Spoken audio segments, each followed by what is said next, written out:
Hello. Unang anak namin ng aming inahing baboy mga idol oh. Yung iba medyo namatay. Medyo namatay naman. Kasi may siguro sa sanhi ng masamang panahon nga dinaanan nga buntis pa siya. Mga idol. Ito na ang nagawa pero hindi pa natapos. Hindi pa natin alam na ay baka mayroon pang natira dyan. O nag-inda pa siya. Mga idol. Hakay, hakay, hakay. Aray, mayroon pa talaga to. Mga idol. Yan. Yan, tingnan nyo ha. May ulong lumabas oh. Yan. Wag kang Panik. Huwag kang magpanik dahil ito ay kumardo na ng atol ang puso dati gaga. Oh, Kuan siya. basta puso. Putol ang puso balda gini. Ano nga ni itilog siya. Itilog. Wag man putol ang puso dati. Ada pa ko, may ada pa ko. Putol ang puso niya oh. Ada pa jud ito. Basta. Sorry. Kita Putol na ang yung puso puso. do. Ada pa ko, may ada pa gid mag. Dol, may putol ang puso do. Tingnan nyo po.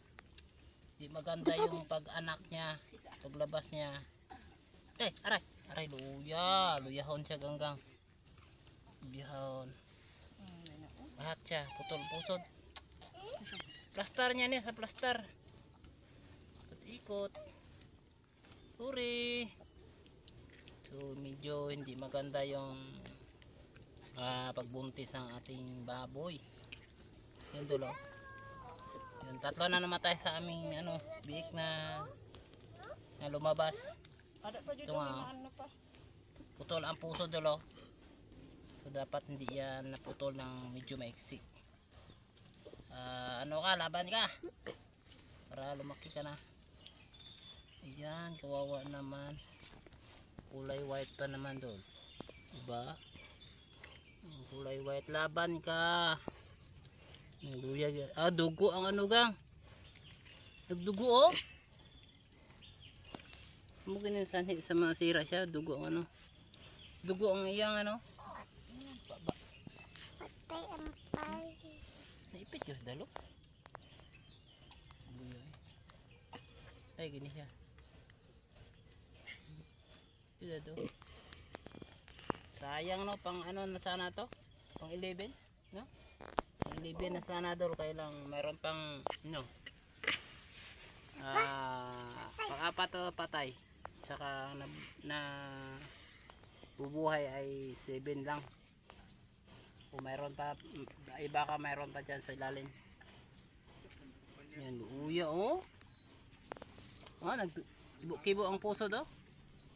Pusod man eh. Ano niya? Dili dapat. Ano siya? Pusod niya, luuya na putol dito sa dalon dati. Kaon ko sa iraga. Manila tayo siya. Pusod niya. Ang pusod ni Prinsya. Luyo, dalong pagputol na siya dati sa dalong. Dugo mo kaniya iya baba. Luuya. So, sayang dol, sayang. Ito masayang talaga to kasi paglabas talagang masisira na talaga. Ayan. Yan dol. So buti na lang mayroon tayong natitirang biik. Talaga maubos to. Sayang talaga dol. Basta yung pusod ay mabubunot o mabira siya ng mabunot siya ng hindi magandang pagputol. Talagang masira yung biik natin. Yan o. Yan. Sayang naman to. Dami sana ang biik natin. 11 na. Kailang natira. 2, 4, 6, 7 na nga yata yun. Ang pusod niya. No, putol dati kasi lawom kay. Ano ko wala na hawid eh. Ang harap po. Ako be. Tagli ni. Nakay tagla kayo. Ayan. Sana all dagdagan. Ano? Bilok sa Ayan. Doon. Sayang Yan, na sayang. lang sila tani. So, mayroon na tayong napatayan na na biik. Pang-apat na yan dulo. Ayan, pang-apat na yan. Hindi para sa atin. Hindi talaga para sa tao, kundi para sa lupa. Yan, si Kabang, kawawa naman si Kabang.